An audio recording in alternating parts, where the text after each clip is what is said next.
오늘 로마서 8장 말씀을 통해 우리를 향한 하나님의 뜻을 함께 살펴보며 기도의 제목을 찾고자 합니다. 로마서 8장은 로마서 전체에서 핵심 장이라고도 불립니다.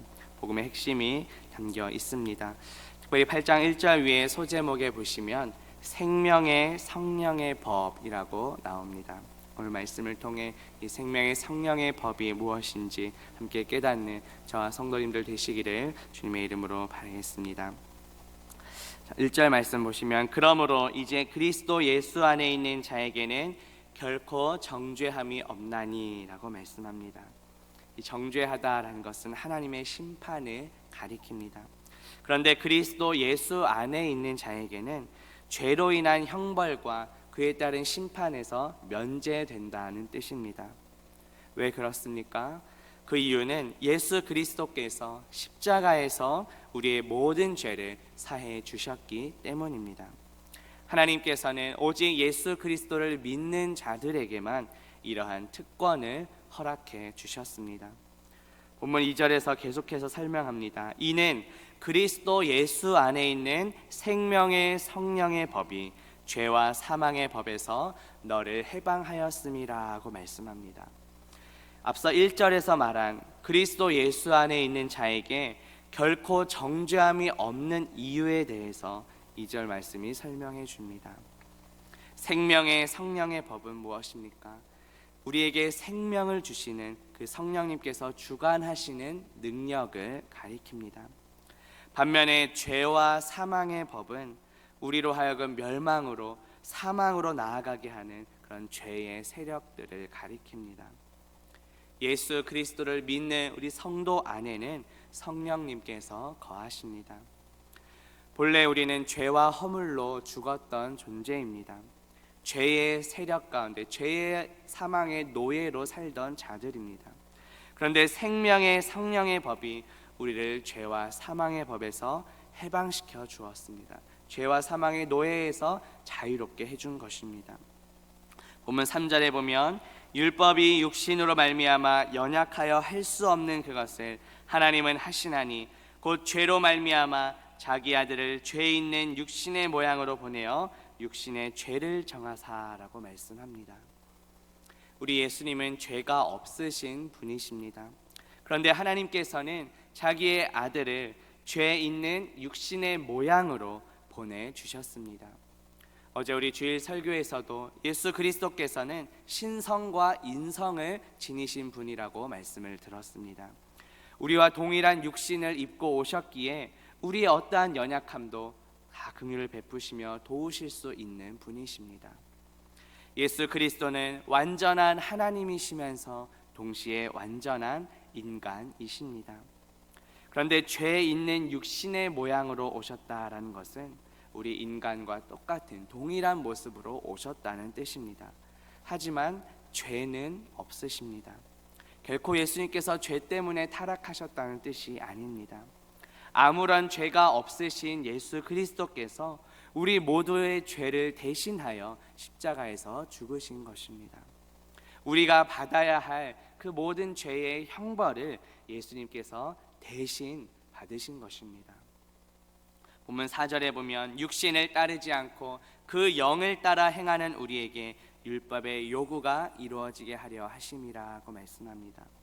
하나님께서 예수 그리스도를 우리에게 보내셔서 그 육신의 죄를 정하신 이유에 대해 설명합니다.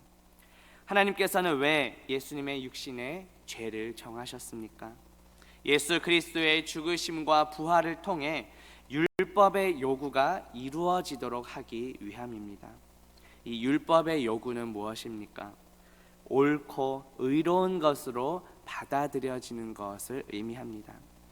그런데 이러한 율법의 요구는 육신을 따라 행하는 자들은 결코 이룰 수가 없습니다.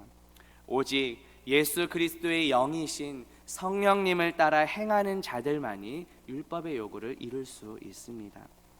성령님은 예수 그리스도를 믿는 성도 안에 거하십니다. 그리고 우리로 하여금 그 율법의 요구를 이룰 수 있도록 하십니다. 육신을 따라 행하는 자들은 불가능하지만 우리 안에 계신 성령님을 따라 행하는 자들은 가능합니다. 본문 5절에 보시면 육신을 따르는 자는 육신의 일을, 영을 따르는 자는 영의 일을 생각한다라고 말씀합니다. 앞서 바울은 죄와 사망의 법에서 해방되는 것은 오직 성령을 따라 행하는 자만이 가능하다고 말씀했습니다. 그렇다면 육신을 따라 행하는 자들이 이룰 수 없는 이유는 무엇입니까? 여기에서의 육신은 하나님을 대적하는 타락한 인간성을 가리킵니다. 반면에 성령은 예수 그리스도를 믿는 자 안에 거하시는 성령님을 가리킵니다. 성령님을 따라 생각한다고 했을 때 이 생각한다는 것은 우리의 마음을 둔다, 몰두하다라는 뜻입니다. 그렇다면 우리는 무엇에 마음을 두고 무엇에 지금 몰두해 있는지요? 우리는 육신의 일을 따르는 것이 아니라, 육신의 일에 몰두하고 생각하는 것이 아니라 우리 안에 거하시는 성령님께서 무엇을 원하시는지 그것에 우리의 마음을 두고 그것에 우리가 몰두해야 하는 것입니다.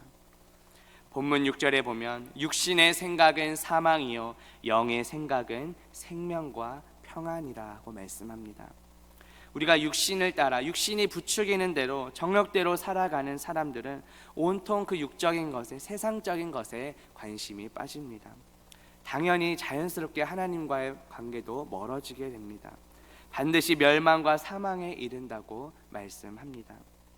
반면에 우리 안에 거하시는 그 성령님의 뜻을 따라 순종하면 어떻습니까?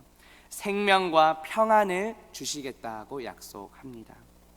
이 평안은 히브리어로 샬롬인데 하나님과의 올바른 관계에서 주어지는 참된 평강을 가리킵니다. 우리에게는 이미 부활하신 예수 그리스도의 영원한 생명과 평안이 있는 줄 믿습니다. 단순히 두려움이나 불안이 없는 상태가 아니라 하나님만이 주실 수 있는 참된 평화를 가리킵니다. 예수 그리스도를 믿으면 하나님과의 관계가 회복됩니다. 하나님이 주시는 참된 생명과 평안을 얻게 됩니다. 본문 마지막 11절 보시면 예수를 죽은 자 가운데서 살리신 이의 영이 너희 안에 거하시면 그리스도 예수를 죽은 자 가운데서 살리신 이가 너희 안에 거하시는 그의 영으로 말미암아 너희 죽을 몸도 살리시리라 하고 말씀합니다. 예수 그리스도를 믿는 성도가 죽게 되면 영혼은 즉시 하늘나라로 가고 우리의 육신은 흙에서 왔기에 흙으로 돌아갑니다. 예수 그리스도께서 다시 오실 때 우리의 영혼과 육체가 결합되어 바울의 표현에 따르면 신령한 몸으로 하나님 나라에서 영원히 거하게 될 것입니다. 예수 그리스도를 믿는 성도 안에는 성령님이 거하십니다. 하나님께서는 그 성령님의 능력으로 말미암아 우리의 죽을 몸도 살리실 것이라고 말씀합니다. 우리는 예배 때마다 사도신경을 통해 몸이 다시 사는 것과 영원히 사는 것을 믿는다고 신앙 고백합니다. 그 영원한 하나님 나라를 소망하며 이 땅에서도 그 믿음을 지키며 살아가는 오직 우리 안에 거하시는 성령님을 따라 행하는 저와 우리 성도님들 되시기를 주님의 이름으로 바라겠습니다. 함께 기도합니다.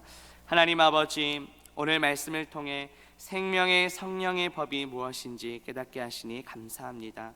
죄와 허물로 죽었던 우리를 살리시고 영원한 생명을 허락해 주시니 감사합니다. 육신을 따라 행하는 것이 아니라 우리 안에 거하시는 성령님을 따라 순종하는 삶을 살아가게 하옵소서. 주님 다시 오시는 그날까지 이 믿음 지키며 살아가는 우리 모두가 되게 하옵소서. 예수 그리스도의 이름으로 기도합니다. 아멘. 오늘 주신